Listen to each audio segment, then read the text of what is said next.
तथागत भगवान गौतम बुद्ध या पृथ्वीचा पहिला चक्रवर्ती राजा सम्राट अशोक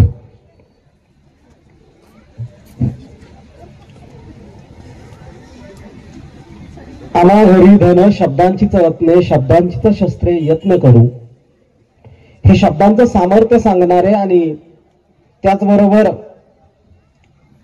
भले तर देऊ कासेची लंगोटी नाठाळाच्या माथी हानू काठी या भाषेत नाठाळांना वेळ पडली तर वटणीवर कसं आणायचं हे ज्यांनी सांगितलं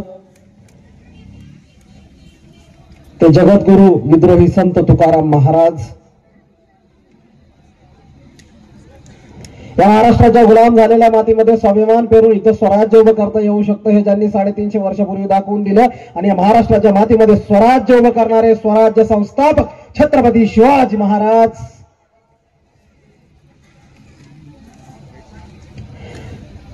आज या ठिकाणी पुरुषांच्या संख्येपेक्षा स्त्रियांची संख्या जास्त दिसते आणि हे बघितल्यानंतर जेव्हा मॅडम प्राध्यापिका मॅडम येते येऊन जेव्हा आपल्या अमोघ अशा वाणीने बोलत होत्या तेव्हा मी फक्त 100 वर्ष आधीच्या इतिहासाकडे डोकावून पाहिलं आणि 100 वर्ष आधीचा इतिहास जर मी बघायला गेलो तर 100 वर्ष आधी ही स्थिती नव्हती. 100 वर्षाच्या आधी ह्या स्त्रिया आपल्या घरात उमऱ्याच्या आत होत्या, त्यांना उमऱ्याच्या बाहेर यायची परवानगी नव्हती आणि मग त्यांची ती अवस्था का झाली होती हे सांगताना एक महामानव म्हणतात, विद्येविना मती गेली, मतीविना नीती गेली, नीतीविना गती गेली, गतीविना वित्त गेले, वित्तविना शूद्र खचले, महिला खचल्या, एवढे अनर्थ एका अविद्येने केले. हे सांगून तिथेच न थांबता विद्येमुळे मती येते, मतीमुळे नीती येते, नीतीमुळे गती येते, गतीमुळे वित्त येते आणि वित्त आल्यानंतर शूद्रांचं महिलांचं जीवनमान उंचावतं आणि मग ते असे विचारांचे कार्यक्रम घ्यायला लागतात. हे आज कृतीतून दिसून येत आहे. हे सांगणारे क्रांतीसूर्य महात्मा ज्योतिराव फुले. असं म्हटलं जातं की प्रत्येक पुरुषाच्या मागे स्त्री असते. आता स्त्री टाळ्या वाजवायला मागे दिसते पण असं आमच्याकडे इतिहासात म्हणतात की स्त्री ही पुरुषाच्या मागे असते. पण स्त्री ही पुरुषाच्या मागे नाही तर स्त्री ही पुरुषाच्या 2 पावले पुढे असते. हे इतिहासामध्ये ज्या महान स्त्रीनं दाखवून दिलं त्या फक्त भारतातील नव्हे तर आशिया खंडातील पहिल्या स्त्री शिक्षिका, मुख्याध्यापिका, शिक्षण विचारवंत क्रांतिज्योती सावित्रीबाई फुले, स्वराज्य संकल्पिका माता जिजाऊ. आज देखील आमच्या देशामध्ये एक संकल्पना आहे. जी संकल्पना आज या देशातल्या 90% पेक्षा जास्त लोकांना आजही कळत नाही की ते नेमकं काय आहे, कशासाठी, कुणासाठी असतं, कुणाला द्यायचं असतं आणि मग त्याच्यावरून आज वादंग होताना दिसतात वेगवेगळ्या प्रकारचे की आम्हाला नाही, ह्यांना आहे, त्यांना आहे, ह्यांचं बंद करा, त्यांचं बंद करा. त्याला आरक्षण म्हटलं जातं. ते आरक्षण आज सुद्धा कळेना की ते का असतं, कशासाठी असतं आणि कुणाला असतं. तर आजपासून 100 वर्ष आधी आरक्षण म्हणजे खीर नाही किंवा आरक्षण म्हणजे खिरापत नाही, आरक्षण म्हणजे भीक नाहीये. तर हजारो वर्ष जे संधीपासून मागास आहेत, जे संधीपासून वंचित आहेत त्यांना पुढे येण्यासाठी दिलेली समानतेची संधी म्हणजे आरक्षण. हे सांगणारे आरक्षणाचे जनक लोकराजा राजर्षी शाहू महाराज. पृथ्वी ही शेषाच्या मस्तकावर तरली नाही तर पृथ्वी ही कष्टकरी कामगार महिला यांच्या तळहातावर तरलेली आहे. हे सांगणारे लोकशाहीर साहित्यरत्न अण्णाभाऊ साठे, फातिमा वी शेख, मुक्ता साळवे,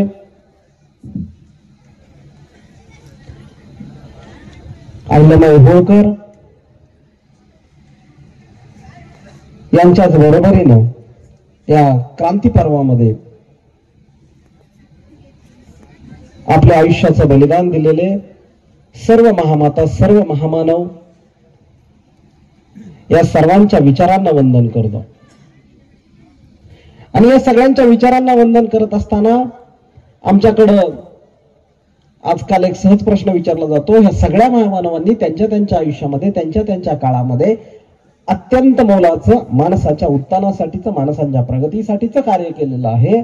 मग या सगळ्या कार्याला पूर्णत्व कुठे येतं हा प्रश्न आम्हाला पडतो. आणि मग अनेक वेळा ते पूर्णत्व देणाऱ्या माणसाचं जेव्हा नाव घेतलं जातं तेव्हा अनेकांना या व्हॉट्सअप युनिव्हर्सिटीमध्ये आता जे शिकतात त्यांना प्रश्न पडतो की हे ह्यांनी केलं, ते त्यांनी केलं, मग तरी पण तुम्ही ह्या सगळ्याचं पूर्णत्व बाबासाहेब आंबेडकर या नावापाशी कसे आणता. तर त्यांना सांगण्यासाठी मला सांगावं लागतं की मृतप्राय झालेल्या कोट्यावधी जीवात भरला ज्यांनी नवा प्राण, मृतप्राय झालेल्या कोट्यावधी जीवात भरला ज्यांनी नवा प्राण, मनोवादाविरोधात ते लढले होऊन बेभान, काळारामाला घाम फोडून, चौदार पाण्याला आग लावून पेटवले ज्यांनी मनुस्मृतीचे प्रत्येक पान, त्यांच्या समोर झुकते या देशातील नव्हे तर जगातील प्रत्येकाची मान. जगातला सर्वोत्तम विद्यार्थी म्हणून कोलंबिया विद्यापीठाने केला त्यांचा बहुमान. अशा विश्वरत्न डॉक्टर बाबासाहेब आंबेडकरांना माझा शतशः प्रणाम, माझा शतशः प्रणाम.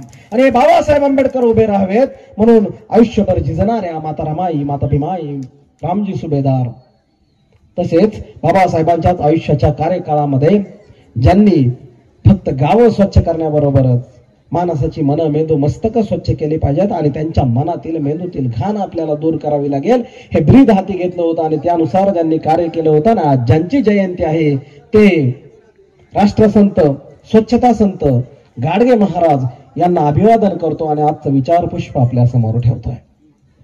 खरं तर नांदेड जिल्ह्यामधल्या भोकर तालुक्यातील नागापूर गावामध्ये ही धम्म परिषद आपण या ठिकाणी आयोजित केलेली आहे. या धम्म परिषदेच्या निमित्तानं विचारपीठावर तालुक्यातील अनेक दिग्गज मान्यवर आहेत, गावातील सर्व मान्यवर आहेत, या सभेचे सर्व आयोजक आहेत आणि रात्रीच्या 12 वाजण्याकडे आपण निघालेलो आहे आणि वेळ इतका चाललेला असतानाही तुम्ही इतक्या ताकदीने, इतक्या संख्येने या ठिकाणी उपस्थित आहात. म्हणजे मला या ठिकाणी खात्री वाटते की तुम्ही 13 वर्ष झालं हा विचारांचा यज्ञ गावामध्ये जो सुरू केलेला आहे तो पुढे घेऊन जाण्यासाठी कटिबद्ध आहात आणि म्हणून तुम्ही एवढ्या मोठ्या संख्येने या ठिकाणी सामील झालेले आहात. खरं तर तुम्ही एकदा स्वतःसाठी टाळ्या वाजवल्या पाहिजेत की तुमच्यामध्ये ती उर्मी आहे. आपल्या गावामधून हा विचार पेरला गेला पाहिजे. एखाद्या शहरामध्ये, पुण्यामध्ये, मुंबईमध्ये, एखाद्या विद्यापीठामध्ये या ठिकाणी विचारांचा कार्यक्रम व्हावा यात नवल नाहीये, परंतु नागापूर सारख्या या मातीमध्ये, या गावामध्ये हा कार्यक्रम व्हावा आणि तो सलग 13 वर्ष तुम्ही करत राहावा ही सोपी गोष्ट नाहीये. ह्यामध्ये तुमचं सगळ्या गावकऱ्यांचं मोठे योगदान आहे आणि म्हणून हा अशा प्रकारचा कार्यक्रम चालू आहे.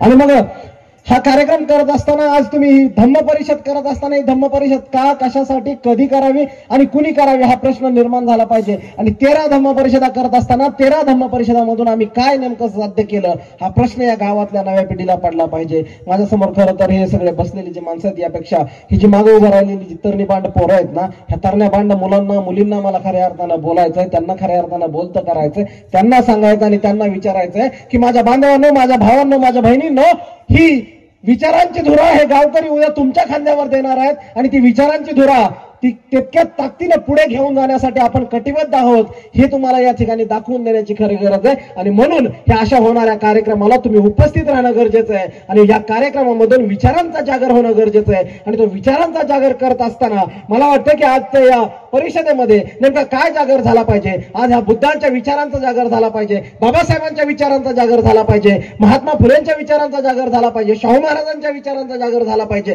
या सगळ्या महामानवांच्या विचारांचा जागर होत असताना हा नवा विचारांचा प्रवाह, हा नवा विचारांचा देश धम्माच्या वाटेवर घेऊन जाणं ही आपली खऱ्या अर्थानं जबाबदारी आहे. आणि म्हणून ती जबाबदारी पार पाडत असताना, तुमच्या पुढे या ठिकाणी बोलत असताना मला जी मांडणी करायची आहे, जर आपल्याला ह्या विचारातून पुढे जायचं तर आपल्याला बघावं लागेल की बाबासाहेबांच्या आधीचा भारत, बाबासाहेबांचा भारत आणि बाबासाहेबांच्या नंतरचा आजचा जो भारत आहे यामध्ये नेमकं आपण कुठे आहोत हे समजून घ्यावं लागेल. याच्याशिवाय तुम्हाला कळणार नाही किंवा आपल्याला हे समजून घेता येणार नाहीये की आज आपल्याला ह्या परिषदांचा उद्देश काय, ह्या परिषदा कशासाठी करायच्या, ह्या परिषदामधून काय घ्यायचंय आणि काय घेऊन आपल्याला नेमकं पुढे जायचं आणि पुढच्या पिढीकडे आपल्याला नेमकं काय द्यायचंय. ह्यासाठी आपल्याला बाबासाहेबांच्या आधीचा भारत बघत असताना छत्रपती शिवरायांचा काळ आम्ही पाहतो. छत्रपती शिवरायांचा काळ म्हणजे तो असा काळ आहे की 18 पगड जाती, 12 बलुतेदार, 18 अलुतेदार या सगळ्यांना या 12 मावळातून गोळा करून पुण्यामध्ये स्वराज्याची मुहूर्तमेढ महाराज रोवतात. ही साधी सोपी गोष्ट नाहीये.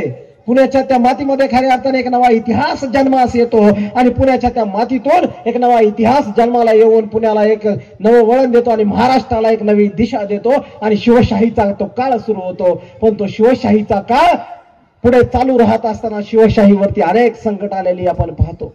आजकाल एका चित्रपटाच्या माध्यमातून हे सगळं मांडण्याचा प्रयत्न केला जातोय आणि या चित्रपटाच्या माध्यमातून हे सगळं मांडलं जात असताना ते चित्रपट पाहून आम्ही ते सगळेजण, काही जण चित्रपटामधून आम्ही नेमकं काय घेतोय, काय पाहतोय, त्यातून कसं मांडलं जातंय हे सगळं आम्ही आजकाल पाहत आहोत. आणि म्हणून या शिवशाहीवरती बोलताना, शिवशाहीचा काळ बोलताना, शिवरायांतील तो सुवर्ण काळ आहे, लोकशाहीचा काळ आहे, एक प्रकारे तो शिवशाहीचा काळ आहे. माणसाला माणूस म्हणून उभं करून इथल्या प्रत्येक माणसाला त्या स्वराज्यामध्ये आपलं स्थान निर्माण करण्याचा आणि तो स्थान स्वराज्य हे प्रत्येकाला आपलं वाटावं असं स्वराज्य उभं करण्याचा तो काळ आहे. आणि ते छत्रपती शिवाजी महाराजांचं ते स्वराज्य म्हणून इथल्या 12 मावळातल्या प्रत्येक महाराष्ट्रातल्या प्रत्येक माणसाला आपलं वाटतं. कारण ते महाराजांनी इथल्या प्रत्येकाला सोबत घेऊन निर्माण केलेलं असतं आणि म्हणून ते प्रत्येकाला आपलं वाटतं. पण ते स्वराज्य जेव्हा पुढे जातं महाराजांच्या नंतर, जेव्हा त्या स्वराज्याची धुरा छत्रपती संभाजी महाराजांकडे येते आणि मग छावा कशा प्रकारे 9 वर्ष तलवारीच्या पात्यावर मरण पेलून धरून इथल्या पातशाह्यांना पालत घालण्याचं काम छत्रपती संभाजी महाराज कशा प्रकारे करतात हे आम्ही इतिहासामधून वाचलेलं आहे. हे आम्ही इतिहासामधून अभ्यासणं गरजेचं आहे. आम्हाला हे वाचून संदर्भासहित माहित होणं गरजेचं आहे. कुठला एखादा दोन तासाचा 2.5 तासाचा एखादा चित्रपट यावा आणि त्या चित्रपटातून आम्ही इतिहास समजून घ्यावा इतकी वाईट अवस्था आणखी तर या महाराष्ट्रावर आलेली नाहीये. हे तरुणाईने आजच्या लक्षात घेतलं पाहिजे. आम्हाला इतिहास आमच्या पूर्वजांचा, आमच्या लढाऊ योद्ध्यांचा जो इतिहास आहे, राज्यकर्त्यांचा जो इतिहास आहे, तो इतिहास आम्हाला पुस्तकांमधून समजून घ्यावा लागेल, तो संदर्भासहित समजून घ्यावा लागेल. मला नव्या पिढीला हे या ठिकाणी आवर्जून सांगावं वाटतं. हे का सांगावं, हा विषय इथे मांडणं का गरजेचं आहे, तर छत्रपती संभाजी महाराजांचा जो काळ आहे तो छत्रपती संभाजी महाराजांचा काळ साधा काळ नाहीये. छत्रपती संभाजी महाराज म्हणजे केवळ ढाल तलवारीचा लढाई करणारा योद्धा नाहीये, तर छत्रपती संभाजी महाराज म्हणजे एक महान साहित्यिक आहे. बुधभूषण सारखा ग्रंथ लिहिणारे महान साहित्यिक. अरे वयाच्या 14व्या वर्षी 4 ग्रंथ लिहिणारे, संस्कृत भाषेचा प्रगाढ अभ्यास असणारे आणि तेव्हाच्या ब्राह्मण्यवादाला नाकारून ब्राह्मण्यवाद सांगायचा की बहुजनांनी संस्कृत शिकणं म्हणजे पाप आहे, ते नाकारून संस्कृत आपल्या पुत्राला शिकवणारा महान राजा म्हणजे छत्रपती शिवाजी महाराज होते. आणि तो शिकलेला प्रज्ञावंत साहित्यिक राजा आणि राजपुत्र म्हणजे संभाजी महाराज होते. ते ब्राह्मणशाहीला शोध देणारे राजे होते. हे आम्हाला समजलं पाहिजे. ते छत्रपती संभाजी महाराज 9 वर्ष तलवारीच्या पात्यावर मरण पेलून धरतात. त्यांच्यावर अनेक संकट येतात, अनेक कुरघोड्या होतात. याची इथल्याच महाराष्ट्राच्या मातीतलेच अनेक गद्दार जन्माला येतात आणि स्वराज्य नष्ट केलं जातं. मला खऱ्या अर्थानं प्रश्न पडतो, आम्हाला खऱ्या अर्थानं हे समजून घ्यायचंय. पुढच्या काळाकडे येताना स्वराज्यानंतरचा काळ जो आहे तो खऱ्या अर्थानं भयानक काळ येतो. जर आम्हाला असं शिकवलं गेलं, मुघलांनी छत्रपती शिवाजी महाराजांच्या स्वराज्याचा नायनाट केला, ते स्वराज्य मुघलांनी संपवलं, तर स्वराज्य संपल्यानंतर या मातीमध्ये मुघलशाही न येता या मातीमध्ये पेशवाई का आली, हा प्रश्न आम्हाला पडला पाहिजे. आम्हाला काय प्रश्न पडला पाहिजे, या मातीमध्ये संभाजी महाराजांच्या हत्येनंतर औरंगजेबाने जे छळछळ करून मग संभाजी महाराजांची जी हत्या केली, त्यानंतर या मातीमध्ये मुघलशाही स्थापन न होता या मातीमध्ये पेशवाई का स्थापन झाली, हा अभ्यास पुस्तक वाचणारीच मस्तकं करू शकतात. ती मस्तकं घडवण्याचं काम मला वाटतं आपल्याला करायचं आहे आणि ती मस्तकं घडवण्याचं काम आपण या परिषदांच्या माध्यमातून करणं गरजेचं आहे. आणि म्हणून ही जी मांडणी आहे, बाबासाहेबांनी बुद्ध सांगायचं म्हणजे काय फक्त बाबासाहेबांच्या धम्मदीक्षा घेतल्या आणि तिथून सांगायला चालू केलं इतकं सोपं नाहीये. मग छत्रपती शिवाजी महाराजांच्या नंतर या मातीमध्ये पेशवाई येते आणि पेशवाईमध्ये जगणं असह्य होतं. माणसांचं माणूस म्हणून जगणं असह्य होतं. हे काय फक्त तेव्हाच्या महाराज होत नाही साहेब, या सगळ्या बहुजनांचं महारमांग ढोर चांभार वंजारी कोळी तेली मराठा पाटील कुणबी सगळ्यांचं जगणं असह्य होत आहे. इथं त्यांना जगण्याचे सगळे हक्क अधिकार नाकारले जातात. ब्राह्मण, मी कुठल्या एका ब्राह्मणावर टीका करत नाहीये, हा जगदीश्वर कुठल्या एका जातीवर टीका करणारा माणूस नाहीये. बाबासाहेब हे सुद्धा कुठल्या एका जातीला नाकारत नव्हते. तर बाबासाहेब जेव्हा पुढे आपल्या आयुष्यातले आंदोलन करतात तेव्हा बाबासाहेब सांगतात की मला कुठलाही व्यक्ती कुठल्या जातीचा आहे म्हणून त्याला नाकारायचे नाहीये. तर जो कोणी व्यक्ती ब्राह्मण्यशाहीच्या तत्वानुसार वागत असेल, त्याच्या जगण्यामध्ये ब्राह्मण्यशाही असेल, तो त्या माणसाला माझा विरोध असेल, हे बाबासाहेब सांगतात.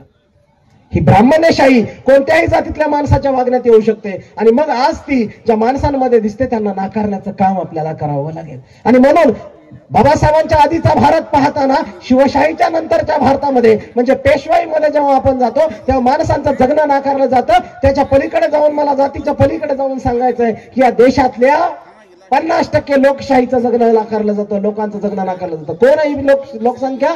50% लोक म्हणजे हे माझ्या पुढे ज्या बसलेल्या आयाबाया आहेत ना, स्त्रिया आहेत ना, आज ज्यांना गाणं ऐकण्यामध्ये इंटरेस्ट वाटतोय, आज ज्यांना नटण्यामध्ये इंटरेस्ट आहे, आज ज्यांना खेळण्या बागडण्यात, चांगलं राहण्यामध्ये, साड्या बदलण्यामध्ये, दागिने घालण्यात इंटरेस्ट आहे ना, ह्या ज्या स्त्रिया आहेत ना, ह्या कुणाच्याही घरच्या असू द्या, ह्या सगळ्या स्त्रिया गुलाम होत्या. ह्या सगळ्या स्त्रियांना मनुस्मृतीनुसार गुलाम केलेलं होतं आणि त्यांचे सगळे हक्क अधिकार नाकारलेले होते. त्यांना फक्त चूल आणि मूल एवढंच काय त्यांचं अस्तित्व उरलेलं होतं. ही भारताच्या लोकशाहीच्या आधीची पेशवाईतली स्त्रीची अवस्था आहे आणि ती अवस्था खऱ्या अर्थानं आम्हाला समजून घ्यावी लागेल. तेव्हा कळेल की या भारतामध्ये काय अवस्था या लोकांची होती, बहुजनांची होती, स्त्रियांची होती. आणि अशा अवस्थेच्या काळामध्ये 19व्या शतकाच्या सुरुवातीच्या काळामध्ये या भारताच्या भूमीमध्ये एक माणूस, एक विद्यार्थी, एक मूल जन्माला येतं.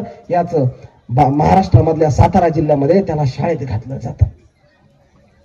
याच महाराष्ट्रामध्ये सातारा जिल्ह्यामध्ये त्याला शाळेत घातलं जातं. का सांगावं वाटतंय मला हे? आता मी इथं जी लहान मुलं बघतोय ना, हे चांगली चांगली सूट बूट टाय कोट घालून आलेली लेकरं बघितलं ना, मला लय आनंद वाटतो.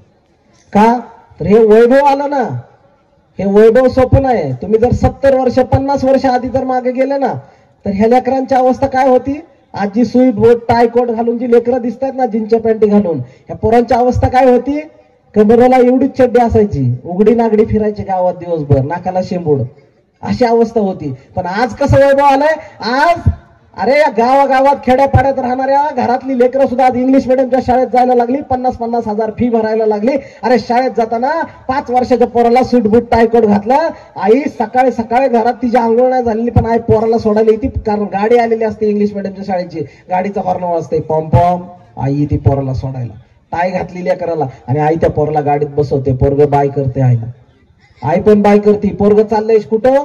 शाळेत. 5 वर्षाचं पोरग आहे. हे वैभव बघितलं, हे सगळं गावगाड्यातलं सगळीकडचं हे वैभव बघितलं, मला आनंद वाटतो. पण मी मागे एक 100 वर्ष आधीच्या इतिहासात जातो आणि सातारच्या शाळेत गेलेला एक मुलगा मला दिसतो. तो मुलगा मला इतिहासात आढळतो आणि तो सातारच्या शाळेत गेलेला मुलगा, त्याला मात्र वर्गात यायला परवानगी नाहीये, त्याला वर्गाच्या बाहेर बसावं लागतं. तो मुलगा वर्गाच्या बाहेर बसतो आणि गुरुजी वर्गात फळ्यावरती काय लिहितात याकडे लक्ष देतो. तो मुलगा वर्गात गुरुजी फळ्यावर काय लिहितात ते आपल्या दप्तरात उतरवतो, पाठीवर उतरवतो. दुपारची सुट्टी होते आणि दुपारची सुट्टी झाल्यानंतर सगळी मुलं जेवण करतात. हा मुलगा फडक्यात बांधून आणलेली भाकरी सोडतो आणि ती फडक्यात बांधून आणलेली भाकरी जेव्हा खायला लागतो तेव्हा त्याच्या घशाला तोटरे बसतायत, कारण ती भाकरी वाळल्यासारखी झाली. दुपारच्या उन्हामध्ये ती भाकरी वाळून जायची. ती भाकरी खाताना त्याच्या घशाला तोटरे बसायचे आणि मग तो मुलगा पाणी पिण्यासाठी धावत धावत त्या माठापर्यंत जायचा आणि त्याला माठाच्या कडेला उभं राहावं लागायचं. त्याला माठाला हात लावायला परवानगी नव्हती. तो तिथं उभा राहायचा. शिपाई बघायचा तो पोरगा येताना दिसतोय ना, मग शिपाई दूर जायचा त्या अस्पृश्य पोराला पाणी द्यायला लागू नये म्हणून. ते पोरग तसंच उभं राहायचं. त्याला खोकला लागायचा. त्या पोरग वाट बघायचं, शिपाई येईल मला पाणी देईल, आणि मग वाटेल मनाला वाटेल तेव्हा शिपाई यायचा आणि त्याच्या उंजळीत पाणी ओतायचा आणि मग त्या मुलाची तहान भागायची. एक दिवस गुरुजींनी फळ्यावर प्रश्न लिहिला, मुलांनो मला सांगा अशा कोणत्या गोष्टी आहेत, अशा कोणत्या वस्तू आहेत ज्या तुम्हाला दिसतात पण त्याला तुम्ही स्पर्श करू शकत नाही? वर्गातली सगळी पोरं वेगवेगळी उत्तरं देतात. कुणी सांगतंय चंद्र, कुणी सांगतंय तारे, कुणी सांगतंय उंच नारळाचं झाड, त्याच्यावरचे नारळ, उंच आंब्याचं झाड, त्यावरचे आंबे. वर्गाच्या बाहेर बसलेला हा बारका चिमुकला मुलगा हात वर करतो आणि तो बाहेर बसलेला तो चिमुकला मुलगा त्या गुरुजींना दिसतो आणि गुरुजी म्हणतात, अरे सांग भिवा, तुला काय सांगायचं सांग भिवा. अरे तो भिवा बाणेदारपणे उभा राहतो आणि उभा राहिलेला भिवा त्या गुरुजीकडे बघून बोलायला लागतो, सर या शाळेतला हा पाण्याचा माठ मला रोज दिसतो पण याला मला हात लावता येत नाही गुरुजी. गुरुजी या शाळेत येताना तुम्ही मला रोज दिसता पण तुम्हालाही मला हात लावता येत नाही गुरुजी. गुरुजी हा शाळेतला फळा मला रोज दिसतो पण या फळालाही मला हात लावता येत नाही गुरुजी. माझ्या मित्रांनो, माझ्या बहिणींनो, त्या बारक्या भिवानं दिलेली उत्तरं भूगोलाची, विज्ञानाची उत्तरं नव्हती, तर भिवानं दिलेली उत्तरं ही तत्कालीन समाज व्यवस्थेच्या तोंडात सनसनीत मारलेली चपराक होती, हे त्या सरांना कळलेलं होतं. कारण ही सामाजिक स्थिती तो 8 वर्षाचा पोरगा त्या शाळेच्या बाहेर बसून अनुभवत होता. बांधवांनो, गेली 15 वर्ष हा जगदीश ओळ महाराष्ट्राच्या कानाकोपऱ्यात जाऊन हा विचार मांडण्याचा प्रयत्न करतो. मला वाटतं हे तुम्हाला माहित आहे, हे बाबासाहेबांच्या आयुष्यातल्या घटना माहित आहेत. मला वाटतं की याच्या पलीकडे नव्या पिढीला नव्या भाषेत मोटिवेशनल बाबासाहेब सांगितले पाहिजेत आणि तेच सांगण्याचा प्रयत्न हा जगदीश ओळ गेली 15 वर्ष झालं करतोय. आणि म्हणून मला याच्या पुढचे बाबासाहेब, याच्या पलीकडे आपल्याला बाबासाहेबांकडून काय घ्यायचं आणि त्या परिस्थितीला बाबासाहेबांनी कसा शह दिला, कसं तोंड दिलं, हे सांगताना सांगावं वाटतं की जो पोरगा वयाच्या 8व्या वर्षी आजपासून 125 वर्ष आधीच्या घटनेमध्ये वर्गाच्या बाहेर बसतो, त्याला पाणी प्यायला मिळत नाही, हे आम्ही सतत सांगत आलो. या जगदीश ओळ तुम्हाला नवं हे सांगायचं की माझ्या भावांनो, माझ्या बहिणींनो, तो वयाच्या 7व्या-8व्या वर्षी वर्गाच्या बाहेर बसून शिकणारा पोरगा आजपासून 125 वर्ष आधीच्या घटनेमधला तो पोरगा त्याच्या वयाच्या फक्त 22व्या वर्षी अमेरिकेच्या कोलंबिया विद्यापीठात जातो. ही जगातली सगळ्यात प्रेरणादायी गोष्ट आहे. हे जगातलं सगळ्यात मोठं मोटिवेशन आहे. आज 125 वर्षात जग बदललं. आज सगळं ओपन झालं, सगळ्या युनिव्हर्सिटी ओपन झाल्या, सगळीकडे जायचे मार्ग खुले झाले. पण त्या वाटेनं आज किती माणसं चालताना दिसतात, किती पोरं जाताना दिसतात, हा मोठा प्रश्न आहे. परिषदा झाल्या, जयंत्या झाल्या, मयंत्या झाल्या, पण त्यातून आम्ही घेतलं काय आणि बाबासाहेबांच्या आणि बुद्धांच्या वाटेवर आम्ही निघालोय काय, हा प्रश्न आम्हाला पडला पाहिजे. आणि तो प्रश्न विचारण्यासाठी परिषद झाली पाहिजे, असं मला या ठिकाणी आवर्जून सांगावं वाटतं. जगदीश ओळा फक्त बरं बोलणारा माणूस नाहीये, तर जगदीश ओळा खरं बोलणारा माणूस आहे. त्यामुळं तुम्हाला पुढचा अर्धा तास पाऊण तास हे ऐकावं लागेल, नाहीतर थांबा असं सांगितलं तरी मला चालेल. आपल्याला फक्त गोड गोड बोलणारे, आपल्याला फक्त मंत्रमुग्ध करणारे, आपल्याला फक्त गाणी ऐकवणारे माणसांच्या पलीकडे जाऊन आपल्याला सत्य ऐकून आपल्या पुढच्या पिढीला काय द्यायचंय हे आपल्याला कळलं पाहिजे. आणि ह्याच गावगाड्यामधून मला वाटतं की नागापूर या गावाचं जर नाव आम्ही बघितलं, अरे नागापुरी नागांची खरी भूमी असली पाहिजे. मला वाटतं नागपूरच्या बरोबरीनं ह्या नागापूरचं नाव आहे. मला आज 10 जणांनी विचारलं की अरे नागपूरमध्ये कार्यक्रम आहे का, नागापूरमध्ये. त्याला म्हणलं नागपूरचं जे मूळ गाव असेल ना, त्या नागापूर गावामध्ये कार्यक्रम आहे. कारण नागपूर हे केवळ नागपूर नाहीये, तर नागपूर ही नागाची आपल्या पूर्वजांची मूळ नागभूमी आहे. आणि म्हणून बाबासाहेबांना ती भूमी विशेष वाटली आणि मला आता त्याच्या पुढे ही तुमची भूमी अधिक विशेष वाटते. आणि म्हणून या गावामधून ह्या विचारांचा 13 वर्ष झालं अखंड जागर तुम्ही या ठिकाणी करत आहात. त्याच्या पलीकडे जाऊन या ठिकाणी तुम्ही जे मगापासून सांगत आहात, गावाचं जे महत्व स्वच्छता अभियानामधलं असेल, हे सगळं तुम्ही जे जपत आहात ते खूप मोठी गोष्ट आहे. आणि म्हणून बाबासाहेबांच्या आयुष्यातला हा संघर्ष जर आम्ही आमच्या पुढच्या पिढींना देणार असू, तो आम्ही समजून घेणार असू, तर खऱ्या अर्थानं आम्हाला हे कार्यक्रम करण्याला अर्थ आहे, तर खऱ्या अर्थानं अशा प्रकारे आम्ही एकत्र येण्याला अर्थ आहे. आता कोणत्या गावामध्ये पार्ट्या नाही, सगळ्या गावात पार्ट्या. कोणत्या गावामध्ये एकमेकात युट्यूब नाही, सगळ्या गावात. असं कोणतं गाव, अरे बाबासाहेब होते तेव्हा एक नाही झाले लोक, आता बाबासाहेबांच्या मागे केव्हा एक व्हायचे. म्हणून सगळं असू द्या, कार्यक्रम कुठला कोण करतंय, त्याच्यात कोण काय पदावरती आहे, त्याच्यात कोण काय पुढं आहे, कोण काय माग आहे, ह्या भानगडीत न पडता मी प्रत्येक गावात गेल्यावर सांगत असतो की आपल्या गावात जर बाबासाहेबांच्या आणि बुद्धांच्या महापुरुषांच्या विचारांचा जर कार्यक्रम होत असेल, भलं आपल्याला त्यात बोलावलं नसेल, आपल्याला येऊ दिलं नसेल किंवा सांगितलं नसेल, पण आपल्या बापाचा कार्यक्रम आहे म्हणून इथं प्रत्येकाने आलं पाहिजे आणि ऐकलं पाहिजे आणि ते घेऊन आपल्या घरी गेलं पाहिजे. तर खऱ्या अर्थानं कार्यक्रम गावात झालेला अर्थ आहे, तर खऱ्या अर्थानं त्या ठिकाणी आपल्या उपस्थितीला अर्थ आहे. म्हणून आपण ही गोष्ट लक्षात ठेवली पाहिजे. ते परदेशात शिकायला गेलेले बाबासाहेब त्या परदेशातलं अमेरिकेतलं शिक्षण पूर्ण करतायत. आता बघा, मी नांदेडला काल बसलो तेव्हा आता सकाळी इथं पोहोचलो. मला वाटलं नांदेडला चाललोय की परराज्यामध्ये चाललोय, मला कळना. मग म्हटलं हिकडची पोरं तर पुण्या मुंबईला शिकायला जायचं म्हणल्यावर 10 वेळा विचार करत असतील. ते म्हणतात कुठं जातात तिकडं, आपल्या इकडं एखादं विद्यापीठ बघायचं, शिकायचं. आम्हाला बाबासाहेबांचा जय जयकार, बाबासाहेबांची जयंती, बाबासाहेबांची मिरवणूक, हे जे लहान पोरं आहेत ना, ह्या लहान पोरांना हे ऐकवा. तुम्ही घरी गेल्यावर त्यांना सांगा. तुम्ही एकदा शांत डोक्याने विचार करा. अरे आज ह्या जगदीश्वरला नांदेडला पहिल्यांदा जर यायचं म्हणलं तर नांदेडला कसं जायचं, नांदेडला कुठल्या गाडीने जायचं, हे 10 लोकांना विचारावं लागतं. बुकिंग कसं करायचं हे त्या एजन्सीकडून तिकीट काढून घ्यावं लागतं. आणि इथं मला कोण घ्यायला येणार आहे हे 50 लोकांना फोन करून सांगावं लागतं. माझी कुठं व्यवस्था करताय हे 10 लोकांना बोलावं लागतं. एखादं हॉटेल बघावं लागतं आणि मग आज माझी व्यवस्था होते. हे कधी आजच्या काळामध्ये 21व्या शतकामध्ये आज आम्ही जगतोय. माझ्या बांधवांनो, माझ्या मित्रांनो, माझ्या विद्यार्थी बांधवांनो, तुम्ही इथं ही गोष्ट शांत मनाने ऐका. आजपासून 120 वर्ष आधी या देशाच्या मातीतून अस्पृश्य घरातला एक पोरगा, ज्याच्या घरामध्ये खायला अन्न नाहीये, ज्याची आई तो 5 वर्षाचा असताना वारली, ज्याचे वडील तो अमेरिकेला निघाल्यानंतर 6 महिने आधी वारलेले आहेत, ज्याच्या खिशामध्ये पैसे नाहीयेत, तो स्कॉलरशिपसाठी महाराजा सयाजीराव गायकवाडांकडे अर्ज करतो आणि महाराजा सयाजीराव गायकवाडांकडून त्याला स्कॉलरशिप मंजूर केली जाते. इतरांकडून मिळालेल्या पैशाच्या जोरावर तो मुलगा अमेरिकेला जायचं स्वप्न बघतो. विचार करा, त्या काळात मोबाईल नाहीये, इंटरनेट नाहीये, हातामध्ये घरामध्ये संगणक नाहीये, हे कुठलीच साधनं नाहीयेत, किंवा त्यांचं कोणतरी आधी अमेरिकेला गेले असं काहीच नाहीये. त्या काळामध्ये त्या विद्यार्थ्याने अस्पृश्य घरातल्या, ज्याचे घर 10 बाय 10 ची खोली, त्या पोराने हा विचार कसा केला असेल की मला अमेरिकेला शिकायला जायचंय, आणि त्याने ते कसं काय सगळं साध्य केलं असेल, हा एकदा विचार करा. फक्त मी बाबासाहेबांच्या अवलाद आहे, आमचं बाप बाबासाहेब आहेत, आमच्या बापाने कायदा लिहिला हे म्हणण्याआधी आम्हाला हे अक्कल आली पाहिजे की त्या बापाने हे सगळं कसं केलं, हा विचार आमच्या मनात आला पाहिजे. हे आम्हाला कळलं पाहिजे. आज मी किती पोरं बघतो, अरे विदर्भातून मराठवाड्यातून जर पुणे विद्यापीठात यायचं म्हणलं तर ते आधी 100 लोकांना पुढे पाठवते, आधी बापाला म्हणते जाऊन रूम बुक करा माझ्यासाठी, मग मी तिथे येतो कॉलेजला.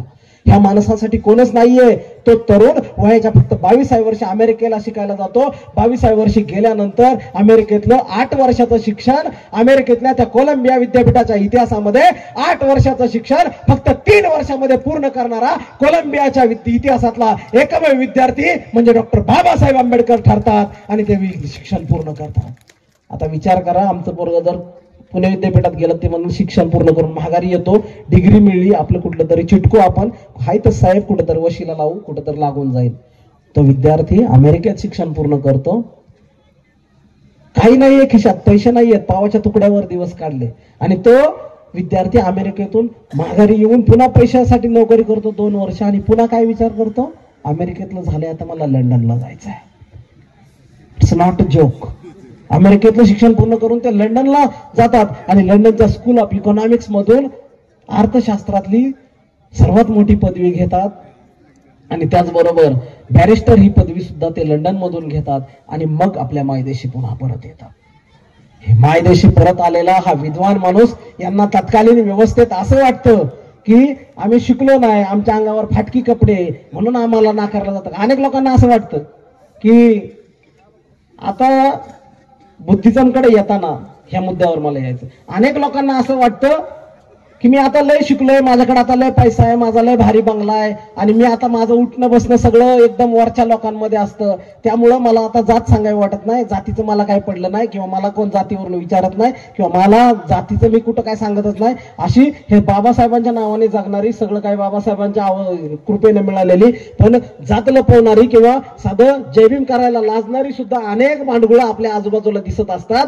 पण त्या काळामध्ये माझा बाप अमेरिका, इंग्लंड इथलं शिक्षण पूर्ण करून आल्यानंतर त्यांनाही वाटलं होतं की आता मला सन्मानाने वागवलं जाईल, पण तिथून आल्यानंतरही त्यांना कळलं की इथली जात व्यवस्था, हे मी शिक्षित झालो, मी चांगला राहिलो, मी चांगलं बोललो, मी एकदम सुटाबुटात राहिलो, तरीही मला नाकारते, कारण मी किती धनवान आहे, मी किती चांगला राहतो याच्याशी यांना घेणं देणं नाहीये. तर इथल्या जात व्यवस्थेने, इथल्या असणाऱ्या अस्पृश्यच्या ज्यांनी नियम लिहिलेले आहेत त्यांच्या नियमानुसार इथल्या जात संस्थेनं मला अस्पृश्य ठरवलंय, आणि त्यांनी ठरवलेल्या अस्पृश्य जातीत माझा जन्म झालाय, म्हणून ते मला नाकारतायत. हे तेव्हा ज्यांना कळतं तेव्हा त्यांची लढाई इथल्या जात व्यवस्थेविरोधामध्ये सुरू होते, आणि जात व्यवस्थेच्या विरोधात लढाई सुरू केलेले बाबासाहेब आंबेडकर, भीमराव रामजी आंबेडकर या भारतात आल्यानंतर मानव मुक्तीचं आंदोलन सुरू करतात, आणि मानव मुक्तीचं पहिलं आंदोलन महाडच्या 14 तळ्यावर सुरू करतात, आणि महाडच्या 14 तळ्यावरती बाबासाहेब जेव्हा सत्याग्रह करतात, आज आम्ही कार्यक्रम करायला लागलो तर एवढे 1500 माणसं जमा करायला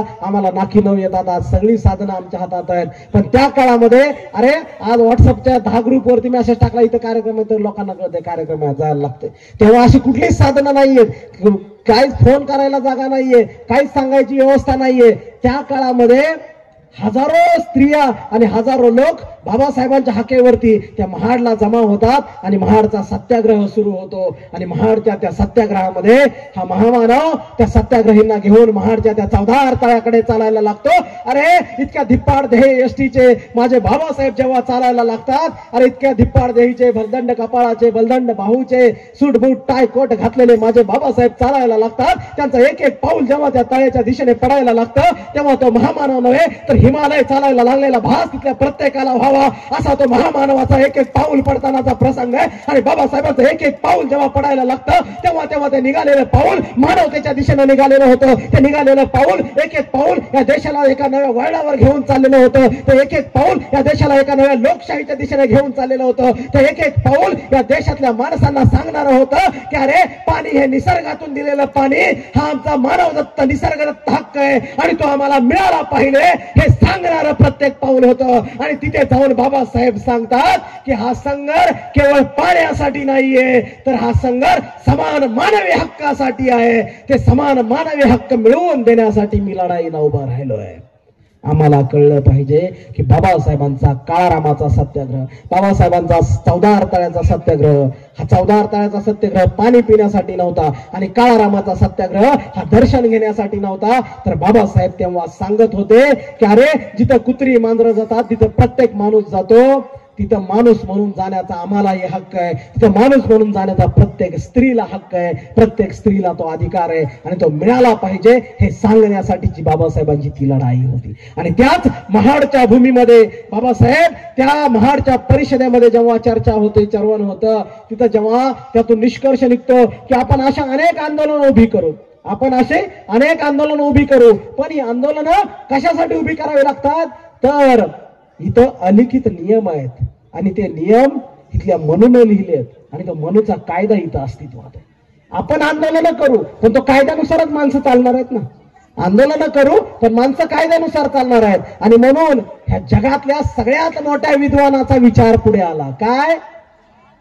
आजी खाली बसा. या जगातल्या सगळ्यात मोठ्या विद्वानाने, जगातल्या सगळ्यात मोठ्या पुस्तकप्रेमी माणसाने, जगातल्या सगळ्यात मोठ्या ग्रंथप्रेमी माणसाने एक विचार मांडला की अरे जे कायदे माणसाचं माणूसपण नाकारतायत ते कायदे आपल्याला नाकारावे लागतील. आणि ते कायदे असे फक्त शब्द मांडून, असे फक्त ओरडून, असं फक्त सांगून नाकारायचे नाहीयेत, तर जे माणसाचं माणूसपण नाकारणारे, इथल्या स्त्रियांचं माणूसपण नाकारणारे जे कायदे आहेत ते कायदे आपल्याला जाळावे लागतील. आणि त्याच महाडच्या भूमीमध्ये या महामानवानं, या पुस्तकप्रेमी माणसानं ते कायद्याचं पुस्तक जाळलं, ती मनुस्मृती जाळली, ती सहस्त्रबुद्धेच्या हस्ते. आणि त्या मनुस्मृतीला आग लावून बाबासाहेबांनी एक प्रकारे हजारो वर्ष चालत आलेल्या त्या मनूच्या कायद्याला आव्हान दिलं. आणि म्हणून मला या ठिकाणी सांगावं वाटतं, माझ्या भीमानं ती मनुस्मृती जर जाळली नसती, माझ्या भीमानं ती मनुस्मृती जर जाळली नसती, तर आजही या देशात माणसाला माणूसची ओळख मिळली नसती, आजही या देशात माणसाला माणूसची ओळख मिळली नसती. माझ्या भीमानं ती मनुस्मृती जर जाळली नसती, तर आजही या देशात प्रतिभाताई पाटलांची पावलं राष्ट्रपती पदाकडे कधीच वळली नसती, कधीच वळली नसती. माझ्या भीमानं ती मनुस्मृती जर जाळली नसती, तर किरण बेदींची पावलं पोलीस महासंचालक होण्याकडे कधीच वळली नसती, कधीच वळली नसती. माझ्या भीमानं ती मनुस्मृती जर जाळली नसती, तर पी.व्ही. सिंधूंची पावलं या देशात गोल्ड मेडल आणण्यासाठी कधीच धावली नसती, कधीच धावली नसती. माझ्या भीमानं ती मनुस्मृती जर जाळली नसती, तर आजही या देशात प्रत्येक माणसाला ती मनुस्मृती छळली असती, ती मनुस्मृती छळली असती. आणि म्हणून बाबासाहेबांनी त्या मनुस्मृती दहन करणं हे या देशाच्या इतिहासाला एक नवं वळण देणार आहे. आणि बाबासाहेब ते मनुस्मृती जाळतात. ते मनुस्मृती जाळणारे बाबासाहेब आपल्याला सगळ्याला सांगितले आतापर्यंत, पण मला या ठिकाणी इथल्या प्रत्येक माणसाला सांगायचं की बाबासाहेब किती दूरदृष्टीचे आहेत बघा. बाबासाहेब हे केवळ आताचं आंदोलन करण्यासारखं नाही की एखाद्या चौकात आंदोलन सकाळी चालू असतं, दुपारी आंदोलन संपतं, गावातल्यांना माहिती पडत नाही की आंदोलन का संपलं, काय मान्य झालं, काय मान्य नाही झालं. अशी आंदोलन आता होतं. बाबासाहेबांच्या आयुष्यातलं कुठलंच आंदोलन तुम्हाला सहज संपलंय त्याला कारण नाही असं नाही दिसणार. बाबासाहेबांनी मला वाटतं की हे जे मनुस्मृती दहनाचं जे आंदोलन उभं केलं, त्या आंदोलनाला बाबासाहेब पूर्णत्व देतात. बाबासाहेब 25 वर्ष आधी त्यावरती विचार करतात. हे दूरदृष्टीचे बाबासाहेब कळले पाहिजेत. जे बाबासाहेब मनुस्मृती जाळतात तेच बाबासाहेब जो हजारो वर्षाचा कायदा जाळतात, तेच बाबासाहेब या देशाला स्वतः नवा कायदा देतात आणि हा देश लोकशाही होतो. हे दूरदृष्टीचे बाबासाहेब आम्हाला कळले पाहिजे. हे सोपे बाबासाहेब नाहीत, पण हे बाबासाहेब या देशात हे सगळं करत असताना, हे सगळं चालू असताना एका बाजूला ही समाज परिवर्तनाची लढाई, पॉलिटिकल लढाई आहे, शिक्षणाची लढाई आहे, पण दुसऱ्या बाजूला बाबासाहेब एक विचार पेरण्याचं काम करतायत. आम्हाला या देशात बाबासाहेब 1956ला बुद्ध देतात असं अनेक वेळा वाटतं. बाबासाहेब केवळ 1956ला बुद्ध देत नाही. बाबासाहेब या देशात त्यापासून खूप आधीपासून बाबासाहेब मिलिंद महाविद्यालयाच्या परिसराला बघा बाबासाहेब एक नागसेन वन नाव देतात. कुठलीच गोष्ट बाबासाहेबांनी असं सहज केली, द्या काहीतरी नाव, ज्यांनी दिलं डोनेशन जास्त त्याचं नाव द्या विद्यालयाला किंवा परिसराला, असं नाही.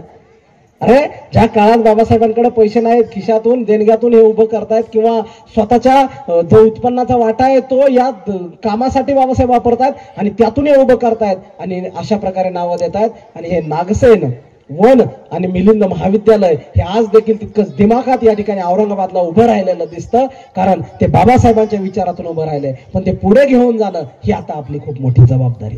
तो विचारांनी पुढे घेऊन जाणं ही आपली खूप मोठी जबाबदारी आहे. आणि अशा प्रकारे बाबासाहेब हे सगळं करतायत.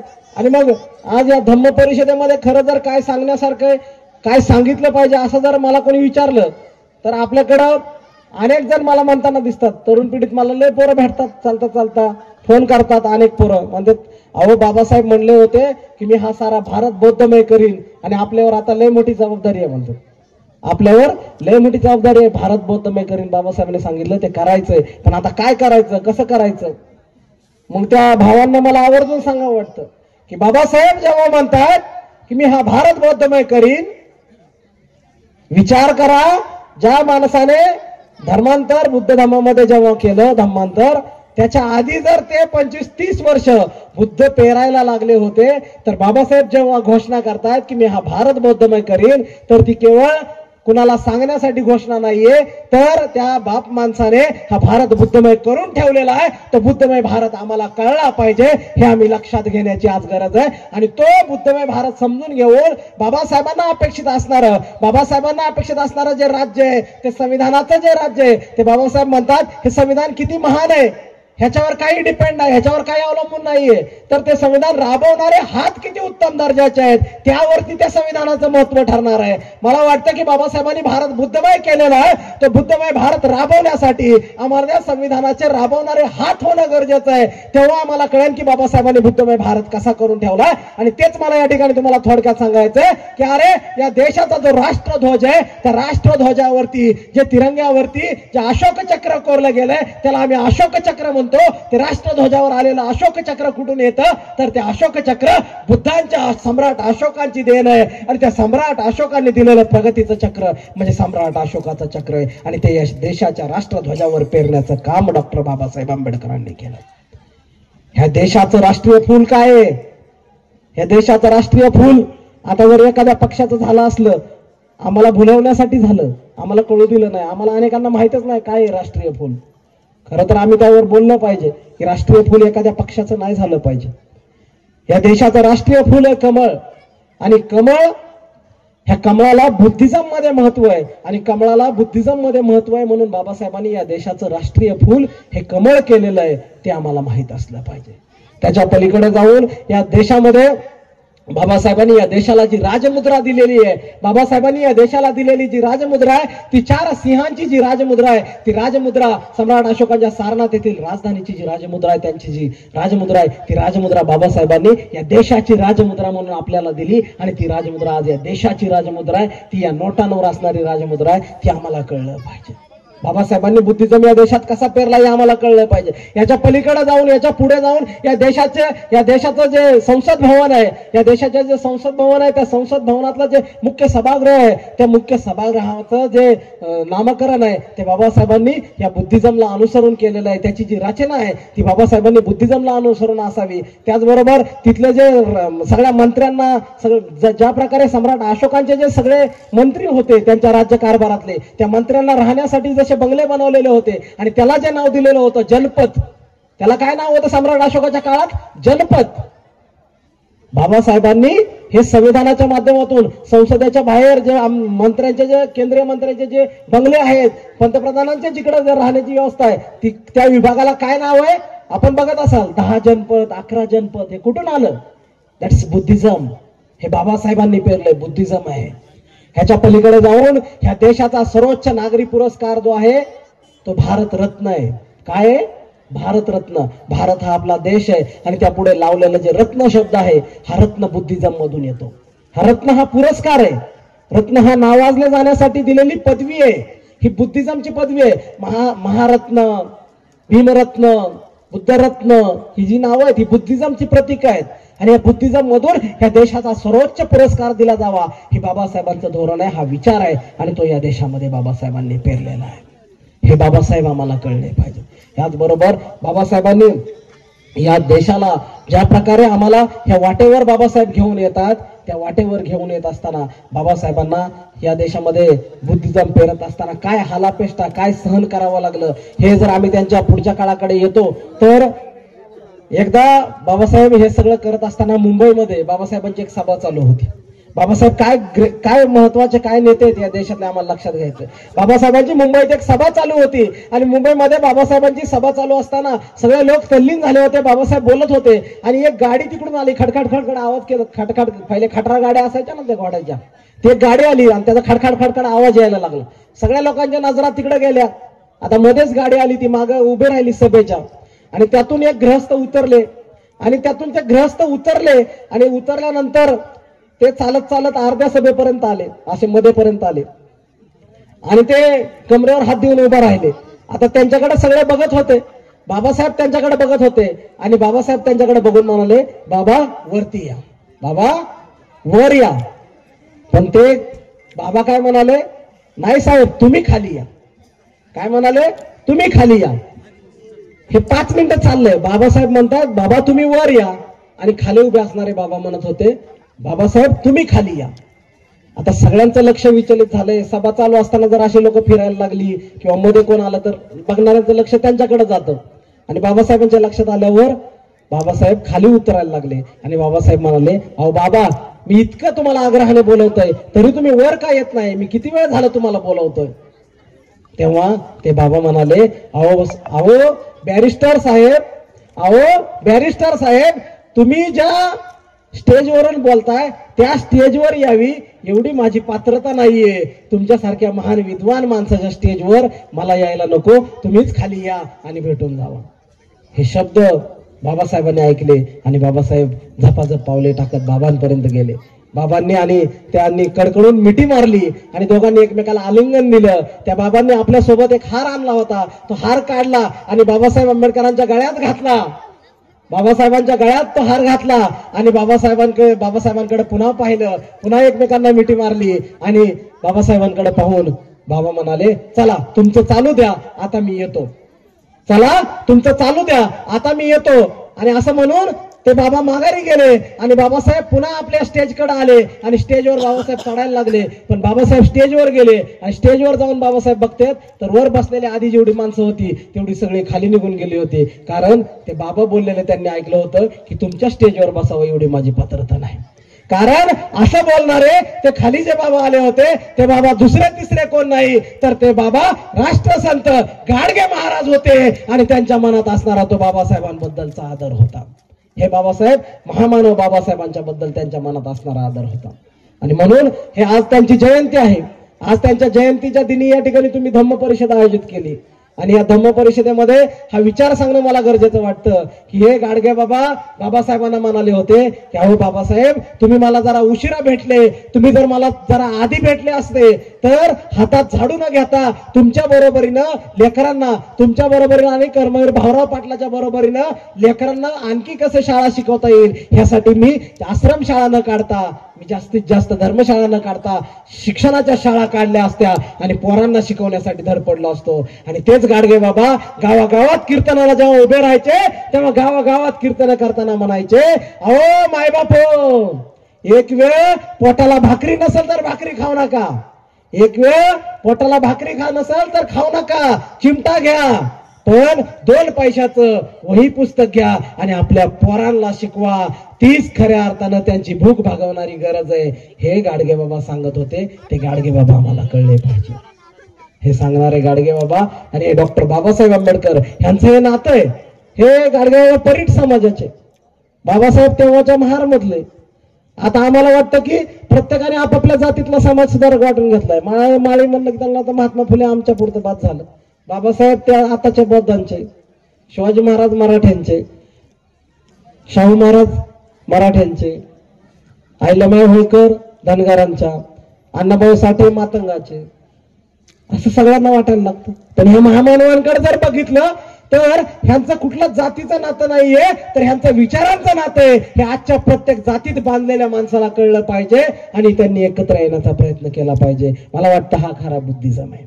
बुद्धिझम म्हणजे केवळ तुम्ही धर्मांतर करणं, बुद्धिझम म्हणजे केवळ धर्म ही संकल्पना नाहीये, तर बुद्धिझम ही आचरणाची गोष्ट आहे. आणि म्हणून बाबासाहेबांना इथल्या आचरणाच्या पद्धती द्याव्या वाटतात. आणि म्हणून बाबासाहेब इथं बुद्ध देताना बुद्धाच्या बरोबरीनं 22 प्रतिज्ञा देत आहेत. कारण त्या 22 प्रतिज्ञा म्हणजे कुठल्या धर्माची निंदा नालस्ती नाहीये. 22 प्रतिज्ञा म्हणजे कुठल्या इतरांवर टीका नाहीये, तर 22 प्रतिज्ञा हा मुक्तीचा मार्ग आहे. आणि जो जो कुणी या जगातला 22 प्रतिज्ञा आचरणात आणेल, त्यानुसार चालायला लागेल, तो आपोआप बुद्ध झालेला असेल, बुद्धाच्या वाटेवर आलेला असेल आणि त्याची प्रगती झाल्याशिवाय राहणार नाही. आणि म्हणून मला या ठिकाणी आवर्जून एक गोष्ट सांगावी वाटते. काय? बाबासाहेबांनी संविधानातून आरक्षण दिलं, त्याआधीच शाहू महाराजांनी ती संकल्पना मांडली होती. मग अनेकांना वाटतं की आरक्षण मिळलं म्हणून प्रगती व्हायला लागली, म्हणून त्यांचं चांगलं चाललंय, बंगला झालाय, घर झाली, नोकरी झाली, सगळं झालंय. तरीही कसं जगावं यासाठी 1956 साली बुद्ध दिला आणि त्या वाटेवर जगावं लागेल तर प्रगती होणार आहे. म्हणून आज एससी मधल्या बौद्धांची प्रगती होताना दिसते. आणि ही बौद्धांची प्रगती ही केवळ आरक्षणाच्या जोरावर जीवावर नाहीये. आरक्षणाचा त्यात काही टक्के वाटा आहे, हे त्रिवार सत्य आहे. परंतु या बौद्धांची प्रगती हे 90% त्यांनी स्वीकारलेल्या बुद्धाच्या मार्गावर चाललेल्या वाटेमुळे आहे. त्यांनी सोडलेल्या अंधश्रद्धेमुळे आहे. त्यांनी टाकून दिलेल्या रूढी परंपरामुळे त्यांची प्रगती होत आहे.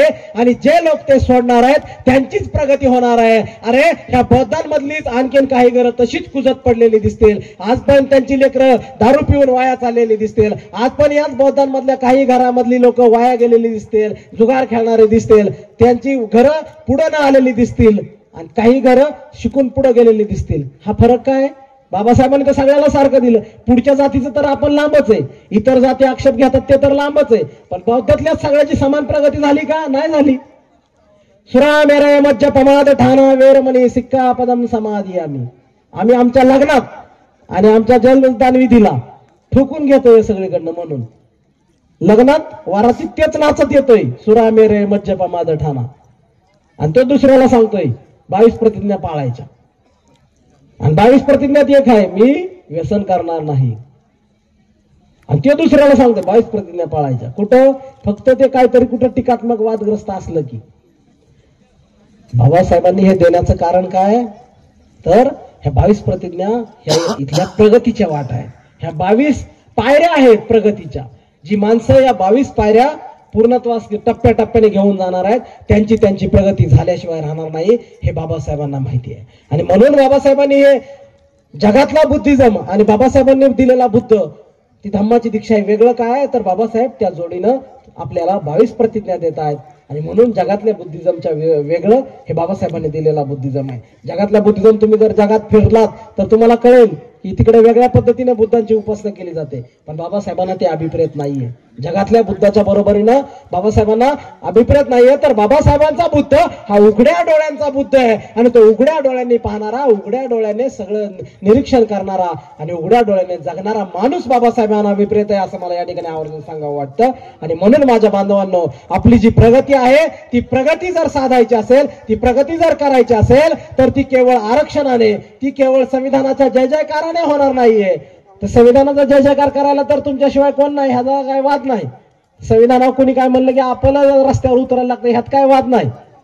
पण आम्हाला हे कळलं पाहिजे की त्या रस्त्यावर उतरत असताना ते संविधान वाचवायला, आम्हाला जे संविधान वाचवायला रस्त्यावर उतरायचंय, त्या संविधानात जे मुक्तीचे मार्ग दिलेत, प्रगतीचे मार्ग दिलेत, त्याचा लाभ घेण्यासाठी आम्ही कॅपेबल झालं पाहिजे.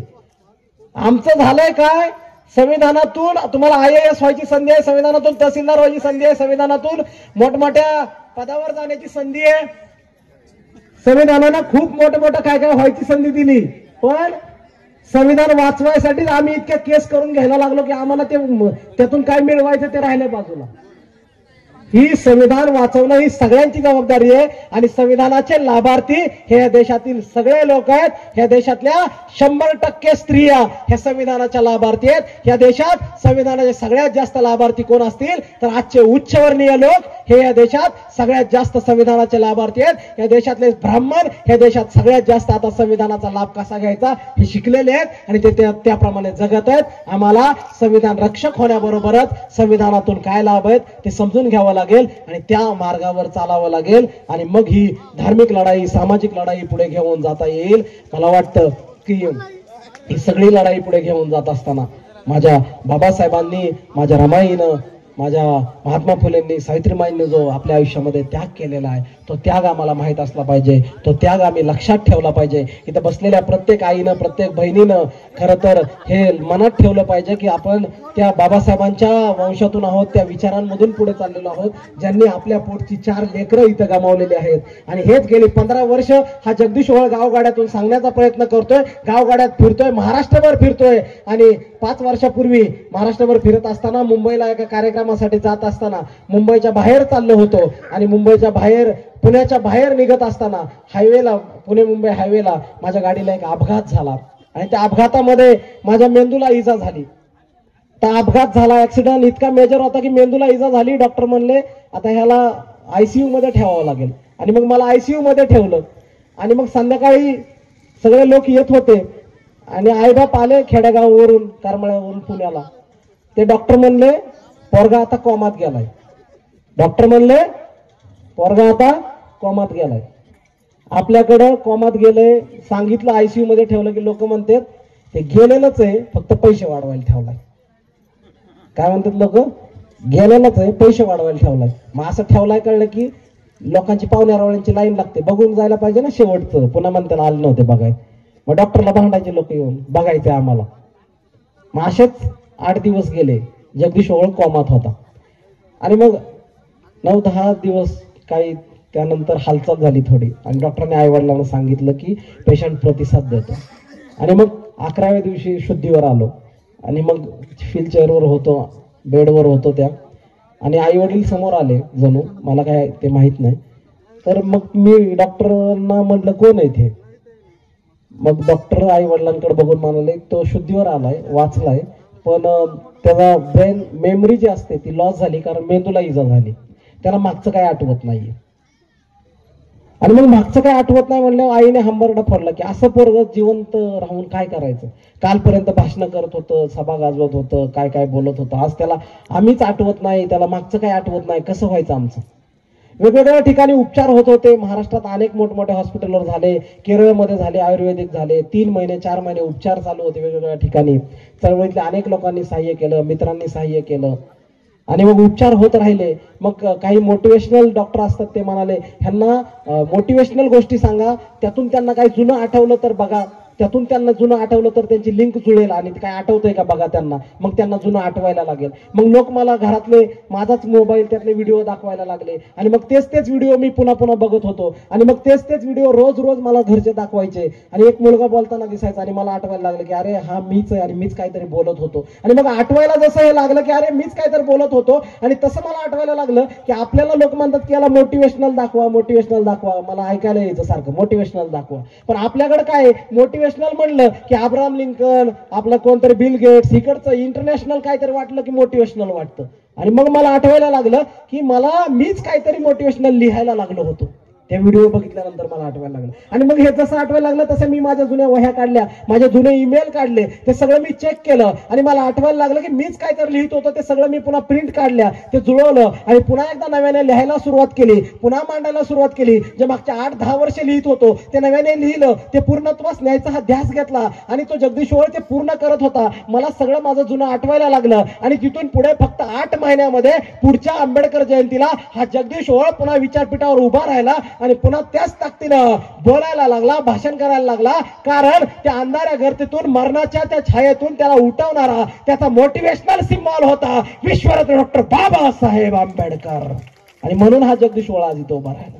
आणि ते पुस्तक त्या जगदीश ओवाळने पूर्णत्वास नेलं, ते पुस्तक पूर्णत्वास गेलं. आणि गेल्या वर्षी त्या पुस्तकाचं प्रकाशन पुण्यातल्या फुलेवाड्यामध्ये झालं आणि फुलेवाड्यात प्रकाशन झाल्यानंतर पुढच्या 2च महिन्यात त्या पुस्तकाच्या 10व्या आवृत्तीचं प्रकाशन अमेरिकेच्या कोलंबिया विद्यापीठात झालं. त्या पुस्तकाचं नाव म्हणजे जग बदलणारा बाप माणूस डॉक्टर बाबासाहेब आंबेडकर. आज त्या पुस्तकाच्या 50 पेक्षा जास्त आवृत्त्या झाल्यात. इथं पण विक्रीला घेऊन आलेले आहेत लोक, तुम्हाला घ्यायचं असेल तर घेऊन नक्की जा. त्या पुस्तकात काय मांडलं असा प्रश्न मला अनेकदा विचारतात अनेक लोक. आणि मग मला त्यांना सांगावं वाटतं की अरे आज अनेकांना कळलं नाही की जग बदलणारा जगदीश ओवाळने का लिहिलं, जग बदलणारा. अनेक लोक म्हणतात भारताचं संविधान लिहिलं, भारतात बदल झाला, ठीक आहे थोडाफार, असं अनेकांना वाटतं. अरे आजपासून बाबासाहेबांच्या 100 वर्ष आधीच्या काळामध्ये एक शाहीर त्यांच्या काळातले आहेत आणि त्यांच्या काळात असणारे शाहीर बाबासाहेब असताना त्या काळात लिहितात. काय लिहितात? जग बदल घालून घावं मज सांगून गेले भीमराव, गुलामगिरीच्या या चिखलात ऋतून बसला काय रावत, घे बिरीवरती खावं मज सांगून गेले भीमराव, मज सांगून गेले भीमराव. काय सांगून गेले? जग बदल घालून घावं. आता आमच्या पीएचडी केल्यानंतर मी कळालं की बाबासाहेबांनी काय सांगितलं. आणि 1.5 दिवस शाळेत गेलेले अण्णाभाऊ साठे सांगतात जग बदल घालून घावं सांगून गेले भीमराव. बाबासाहेब हे जग बदलण्याची ताकद ठेवणारं व्यक्तिमत्व आहे. बाबासाहेब हा जग बदलण्याचं ताकद ठेवणारा विचार आहे. बाबासाहेब हा जग बदलण्याचा दम असणारा प्रेरणा स्त्रोत आहे. बाबासाहेब हा जग बदलायला सांगणारा विचार आहे आणि तो आज जग बदलताना दिसतोय. कारण आज या जगातले 150 पेक्षा जास्त देश बाबासाहेबांच्या वाटेवर येऊन बाबासाहेबांच्या विचारांनी चालताना दिसतात. त्यांचा विचार त्या देशामध्ये जगताना माणसं दिसतात आणि म्हणून तो विचार या पुस्तकातून मांडण्याचा प्रयत्न केला. जगातल्या कोणत्या देशात बाबासाहेबांच्या विचारांनी काय चळवळ चालली हे त्या पुस्तकामधून सांगितलं. बाबासाहेबांच्या विचारांवर चालणाऱ्या जगातल्या कित्येक देशांमध्ये बाबासाहेबांची जयंती आज तिथले लोक उत्स्फूर्तपणे साजरी करतात. आणि म्हणून मला वाटतं की बाबासाहेब म्हणजे खऱ्या अर्थानं आधुनिक बुद्ध आहेत. खऱ्या अर्थानं बाबासाहेबांनी या देशात बुद्ध आणला नाहीये, तर बाबासाहेब हे या देशात बुद्धाचा पुनरुद्धार करतात, पुनरुज्जीवित करतात. बुद्ध हा याच भूमीचा सुपुत्र आहे. बुद्ध हा बाहेरून आलेला नाहीये. बुद्ध हा कुणाचा अवतार नाहीये. बाबासाहेब आपल्या प्रतिज्ञेत सांगतात आहे, शपथ देताना, बाबासाहेबांना मी कुणाचा काय अवतार मानणार नाही, विष्णूचा 9वा अवतार 10वा अवतार असलं काय नाहीये. तर बुद्ध हा माणसाचा पुत्र आहे आणि माणसासाठी जगणारा, माणसाचा माणसाला विचार सांगणारा पुत्र म्हणजे बुद्ध आहे. आणि असा माणसाचा माणुसकी सांगणारा विचार आपल्याला बाबासाहेबांनी दिला. आणि म्हणून मला वाटतं की बाबासाहेबांची जी प्रतिज्ञा आहे की मी सारा भारत बौद्धमय करीन, तो बाबासाहेबांनी केलाय. पण तो जिवंत ठेवणं आणि तो प्रत्यक्षात आणणं ही आपली जबाबदारी आहे. आणि म्हणून फक्त परिषदा घेणं, बाबासाहेबांचा विचाराचा योद्धा आहे म्हणणं, बाबासाहेबांचा जय जयकार करणं एवढीच आपली जबाबदारी नाहीये. तर याच्या पुढे जाऊन बाबासाहेबांनी जे हे बुद्ध पेरण्याचं काम केलंय, तो बुद्ध वृद्धिंगत करण्याचं, तो उगवून येण्यासाठी आपल्याला त्याला पाणी घालणं गरजेचं आहे. ते विचारांचं पाणी घालावं लागेल. म्हणून मी या पुस्तकात लिहिलंय, या मातीत जितका गाडला बुद्ध, या मातीत भारतात अनेकदा बुद्ध गाडलाय. तुम्ही जर ह्या देशाचं जर काय पण उकरून पहा, कुठलं पण जे महान स्थळ म्हणून सांगितलं जातं ना या देशात, ह्या देशात सगळं जे लपवून ठेवलंय, ज्याच्यावरती सिंदूर फासलाय ना, ते उकरून पहा, तिथं उत्खनन करा, तिथं तुम्हाला बुद्ध सापडणार आहे. आणि म्हणून या जगदीश वळलेलं या देशात कुणी जितका गाडला बुद्ध, तितका या मातीत पुन्हा नव्याने वाढला बुद्ध, तितका वाढला बुद्ध. आणि तेवढा बुद्ध वाढलेला दिसेल. तो बुद्ध आपल्याला पुन्हा वाढवत निघावा लागेल. बुद्ध हा केवळ धर्म नाहीये, म्हणून बुद्ध हा एकाच जातीसाठी आहे असं नाहीये. बुद्धच मुळात ओबीसी आहे. बुद्धच मुळात ओबीसी असताना तो बाबासाहेबांनी स्वीकारलाय. बाबासाहेब ओबीसीच्या सगळ्यात जवळचे आहेत. या ओबीसीचा जन्मच बाबासाहेबांनी घातलेला आहे. ओबीसी हा शब्दच बाबासाहेबांनी जन्माला घातलाय. जयंतीला वगैरे बोलवा तेव्हा सांगतो काय इतिहास. हे बाबासाहेब बुद्धांना आपलं करतात आणि आज हा देश बुद्धांचा आहे. ह्या देशातल्या ज्या लोकांना भारतात म्हणून वाटत नाही ना आम्ही बुद्धाच्या देशातले किंवा भारत हा बुद्धाचा देश आहे, ते बाहेर गेल्यावर सांगतात आम्ही बुद्धाच्या देशातून आलोय. हम बुद्ध की भूमी से आए हैं. काय सांगतात तिकडे जाऊन? हम बुद्ध की भूमी से आए हैं, हमको डोनेशन दो. आप जो रुपए लेके उधर से आते हैं और इधर बताते ही नहीं हमको. उधर बुद्ध भूमि में जाते हैं और लेके आते हैं, उधर बुद्ध की मूर्ती देते हैं. हे असं चाललंय सगळं. आणि म्हणून केवळ बुद्धाच्या वाटेवर चाललोय, बुद्धांचा जय जयकार करतोय, बाबासाहेबांचा जय जयकार करतोय, याने काही होणार नाहीये. तो विचार आपल्याला जिवंत ठेवावा लागेल, तो धगधगत ठेवावा लागेल, तो विचार पेरत राहावं लागेल. आणि तो विचार पेरण्याचं काम आपण सगळेजण मिळून करूया. मला वाटतं की तोच विचार पेरण्याचं काम तुम्ही या परिषदेच्या माध्यमातून गेली 13 वर्ष झालं करताय. ही खूप मोठी गोष्ट आहे. या गावामध्ये ते रोपटं तुम्ही एक प्रकारे लावत आहात. मला वाटतं की 13, 14, 15, 20 वर्षात त्याला फळं आलेली असतात. या गावातल्या तरुण पिढीमध्ये वर्षातून एक दिवस हा विचार घालण्याचं काम तुम्ही करता. ही सोपी गोष्ट नाहीये.